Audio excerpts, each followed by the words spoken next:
നന്ദകിഷോർ സംവിധാനം ചെയ്യുന്ന വൃഷഭ എന്ന ചിത്രം. കന്നഡ സംവിധായകനാണ് നന്ദകിഷോർ. അദ്ദേഹം പ്രമുഖ സംവിധായകൻ തന്നെ.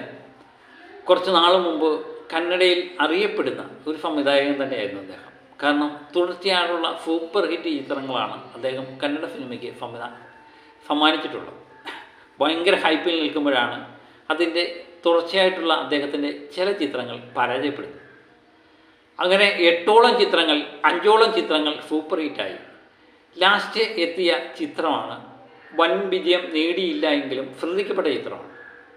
അങ്ങനെ നന്ദകിഷോർ കുറച്ച് നാളത്തേക്ക് സിനിമാ മേഖലയിൽ നിന്ന് വിട്ടു നിൽക്കാൻ തീരുമാനിച്ചു. അങ്ങനെ അദ്ദേഹം 2 കൊല്ലം കൊണ്ട് കണ്ടെത്തിയ ഒരു കഥ, അത് തിരക്കഥയായി രൂപപ്പെടുന്നു. അതിലെ നടൻ ആര് വേണം എന്നുള്ളതാണ് അദ്ദേഹം ആലോചിച്ച്. അതിമാനുഷികമായ കഥാപാത്രം വിശ്വസനീയമായ രീതിയിൽ അവതരിപ്പിക്കണം. വൈകാരിക മുഹൂർത്തങ്ങളുണ്ട്, ആക്ഷൻ രംഗങ്ങളുണ്ട്. ഇതെല്ലാം കൂടെ ഒത്തുചേർന്ന് ഒത്തിണക്കത്തോടെ അവതരിപ്പിക്കും ആര് എന്നുള്ള ചോദ്യത്തിന് അദ്ദേഹം കണ്ടെത്തിയ ഉത്തരമാണ് മോഹൻലാൽ.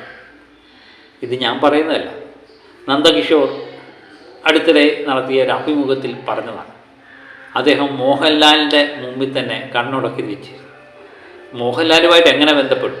അദ്ദേഹം ഒരു മലയാളി സുഹൃത്തിന് ഈ കഥ പങ്കുവെക്കും. അപ്പോഴും അവരുടെ മനസ്സിൽ ഓടിയെത്തിയ രൂപം മോഹൻലാൽ തന്നെയായിരുന്നു. എങ്ങനെയും മോഹൻലാലിനെ ഒന്ന് കണ്ടെത്തുക. അപ്പോയിൻമെൻ്റ് എടുത്തു. അദ്ദേഹത്തിനോട് എങ്ങനെയെങ്കിലും കഥ പറയാൻ ഉള്ള ആഗ്രഹത്തിൽ അവരെത്തുന്നു.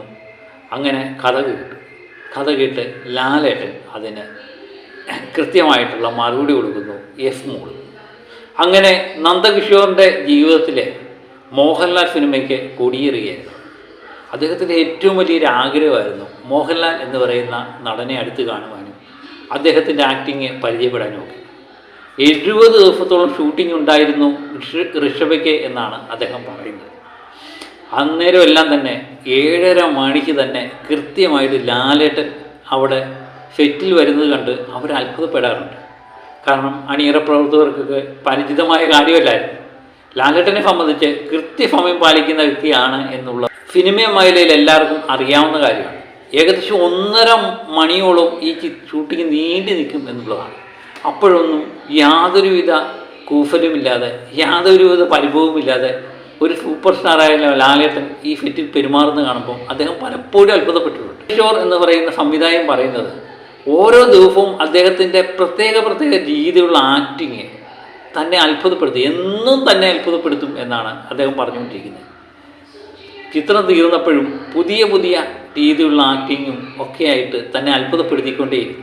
കൂടി ലാലേട്ടനുമായിട്ട് ചേർന്ന് വീണ്ടും ഒരു പടം കൂടെ സംവിധാനം ചെയ്യണം എന്നുള്ളത് പുള്ളിയുടെ ഏറ്റവും വലിയൊരു ആഗ്രഹമാണെന്നും പുള്ളി പറയുന്നുണ്ട്. അത്രമേൽ ഗോഡ്സ് ആക്ടിങ് എന്ന് പറയുന്നത് ഇതാണെന്നാണ് നമ്മുടെ നന്ദകിഷോർ അഭിമുഖത്തിൽ. ഒരു വെള്ളം പോലാണ്. ഏത് പാത്രത്തിലാണോ വെള്ളം ഒഴിക്കുന്നത് ആ പാത്രത്തിൻ്റെ രൂപം ആ വെള്ളം സ്വീകരിക്കും. അതുതന്നെയാണ് ഈ നന്ദകിഷോറും പറയുന്നത്. ലാലേട്ടൻ ഒരു വെള്ളം പോലെയാണ്. പലരും പലതവണ പറഞ്ഞിട്ടുണ്ട്. എത്രയോ സംവിധായകർ, ഏതു ഭാഷയിലെ സംവിധായകർ, എല്ലാ സംവിധായകരും ഒരേ രീതിയിൽ പറയുന്നു, സംവിധായകൻ്റെ ആക്ടറാണ് ലാലേട്ടൻ. സംവിധായകൻ എന്താവശ്യപ്പെടുന്നോ അത് കൃത്യമായിട്ട് 10 മടങ്ങ് അവരെ മനസ്സ് വിചാരിക്കുന്നതിൻ്റെ 10 മടങ്ങ് ഇരട്ടിയായിട്ട് ലാലേട്ടൻ ചെയ്തു കൊടുക്കും. അതുതന്നെയാണ് ലാലേട്ടനെ പറ്റി നന്ദകിഷോർ പറയുന്നത്. നന്ദകിഷോർ എന്ന് പറയുന്ന സംവിധായകൻ പറയുന്നുണ്ട്, ഇത് എല്ലാവർക്കും വേണ്ടി എടുത്ത ചിത്രമാണ്. പുതുമ ഇഷ്ടപ്പെടുന്ന മലയാള പ്രേക്ഷകർക്ക് വേണ്ടിയാണ് ഈ ചിത്രം ഞാൻ എടുത്തിരിക്കുന്നത്. എത്രയോ പുതുമ നിറഞ്ഞ കഥാപാത്രങ്ങളും എത്രയോ കഥകളുമൊക്കെ മലയാളത്തിൽ നിന്നാണ് ഞാൻ പഠിച്ചിരിക്കുന്നത്. അതുകൊണ്ട് മലയാളികൾ ഇത് 2 കൈ നീട്ടി സ്വീകരിക്കും എന്നുള്ളത് പുള്ളി പറയുന്നുണ്ട്.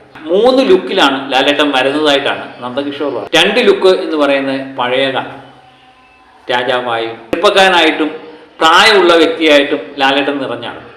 2ാമത്തെ ലുക്ക് എന്ന് പറയുന്നത് ആധുനിക രീതിയിലുള്ള ലുക്കാണ്. അങ്ങനെ 3 കഥാപാത്രങ്ങൾ ഒരേപോലെ ലാലേട്ടൻ വെള്ളിത്തിരയിൽ അവതരിപ്പിക്കുന്നു. വൈകാരികമായ ഒത്തിരി മുഹൂർത്തങ്ങളുണ്ട്. അതൊക്കെ തന്നെ ലാലേട്ടൻ അതിശയിപ്പിച്ചു എന്നാണ് നന്ദകിഷോർ പറയുന്നത്. നന്ദകിഷോറിനെ മാത്രമല്ല, അവിടുത്തെ എല്ലാ അണിയറ പ്രവർത്തകരും ഇങ്ങനെയുള്ളൊരു മനുഷ്യൻ ഉണ്ടോ എന്ന് അവർ ചിന്തിച്ചു എന്നാണ് പറയുന്നത്. അങ്ങനെ എല്ലാം കൊണ്ടും വിവിധ തരങ്ങളിലൂടെ ലാലേട്ടൻ സഞ്ചരിച്ചുകൊണ്ടേയിരിക്കുക. ലാലേട്ടൻ എനിക്ക് തോന്നുന്നു അന്യഭാഷയിലൊക്കെ അഭിനയിക്കുന്നത് ലാലേട്ടൻ്റെ മലയാള പ്രേക്ഷകർക്ക് അത്ര മേലങ്ങോട്ട് തിരിക്കില്ല. അത് നമ്മൾ നേരത്തെ തൊട്ട് പറയുന്നതാണ്. നമ്മൾ ലാലേട്ടനെ കാണുന്ന രീതിയിലല്ല ഈ അന്യഭാഷ സിനിമ ലോകം കാണുന്നത്. അത് വേറെ ഒരു തരത്തിൽ അഭിനയിക്കാനാണ് ശ്രമിക്കുന്നത്. അത് പലപ്പോഴും പാളിക്കുകയും ചെയ്യും. ലാലേട്ടൻ്റെ എനിക്കൊന്ന് ശബ്ദം പോലും, അദ്ദേഹത്തിൻ്റെ രൂപവും ശബ്ദം, അദ്ദേഹത്തിൻ്റെ ആക്ടിങ്, ഇത് ആ സ്കില്ലൊക്കെ എന്ന് പറഞ്ഞാൽ മലയാളികളുടെ മനസ്സിൽ നിറഞ്ഞു നിൽക്കുകയാണ്. ഏത് നടനേക്കാളുപരി ലാലേട്ടൻ എന്ത് കാണിക്കും, എന്ത് ചെയ്യും എന്നൊക്കെയുള്ളത് കൃത്യമായിട്ട് മലയാള പ്രേക്ഷകർക്ക് കൃത്യമായിട്ട് അറിയാം. അപ്പോൾ അതിൽ നിന്ന് വ്യത്യസ്തമായിട്ട് ലാലേട്ടൻ അവതരിപ്പിക്കുമ്പോൾ നമുക്കതങ്ങോട്ട് ഉൾക്കൊള്ളാൻ പറ്റിയില്ല. ലാലേട്ടൻ എന്ന് പറയുന്ന വ്യക്തി എന്ന് പറയുന്നത് അച്ഛനും സഹോദരനും അനിയനും ഒക്കെയാണ് ലാലേട്ടൻ. മലയാളികളുടെ ഒരു പരിചിതമാണ് ലാലേട്ടൻ എന്ന് പറയുന്നത്. അദ്ദേഹത്തിനെ നിന്ന് വ്യത്യസ്തമായത് കാണുമ്പോൾ അന്യഭാഷയിലൊക്കെ പോയി അത് അവരുടെ രൂപത്തിനും ഭാവത്തിനും ഒക്കെ മാറുമ്പോൾ നമുക്കതങ്ങോട്ട് ഉൾക്കൊള്ളാൻ വലിയ പാടല്ലേ. അത് ലാലേട്ടനാണ് ഏറ്റവും വലിയ പ്രശ്നമായിട്ട് മാറിയത്. കാരണം വേറെ ഏത് നടൻ മാറിയാലും നമുക്ക് അത് കുഴപ്പമില്ല എന്ന് പറയും. പക്ഷെ ലാലേട്ടൻ മാറിയാലുണ്ടല്ലോ നമുക്കതങ്ങോട്ട് ഉൾക്കൊള്ളാൻ പറ്റില്ല. അതുതന്നെയാണ് അന്യഭാഷയിൽ ലാലേട്ടൻ അവതരിപ്പിക്കുമ്പോൾ ഉള്ള ഏറ്റവും വലിയൊരു പോരായ്മ. അതൊക്കെ നികത്തി നന്ദകിഷോറിന് നമ്മുടെ മുമ്പിൽ പുതിയൊരു ലാലേട്ടനെ അവതരിപ്പിക്കാൻ കഴിയുമോ എന്നാണ് നമ്മൾ നോക്കുന്നത്.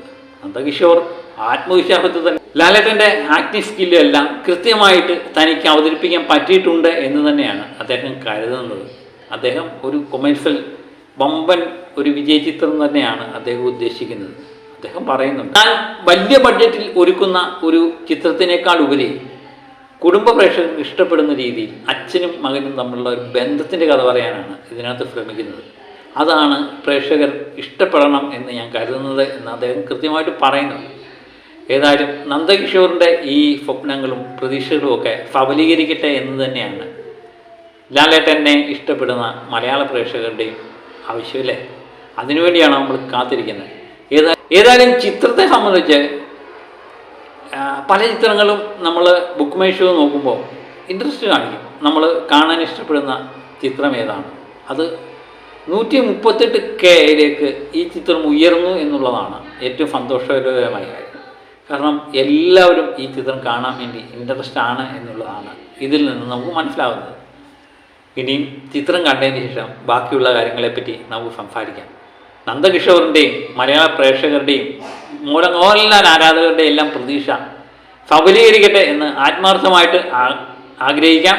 അതുപോലെ ക്രിസ്മസിന് ഈ വെക്കേഷൻ കാലത്ത് ആ ഒരു അടിപൊളി ലാലേട്ടൻ ചിത്രം നമുക്ക് സമ്മാനിക്കും എന്ന് തന്നെ ആത്മാർത്ഥമായിട്ട് ആഗ്രഹിക്കുന്നു.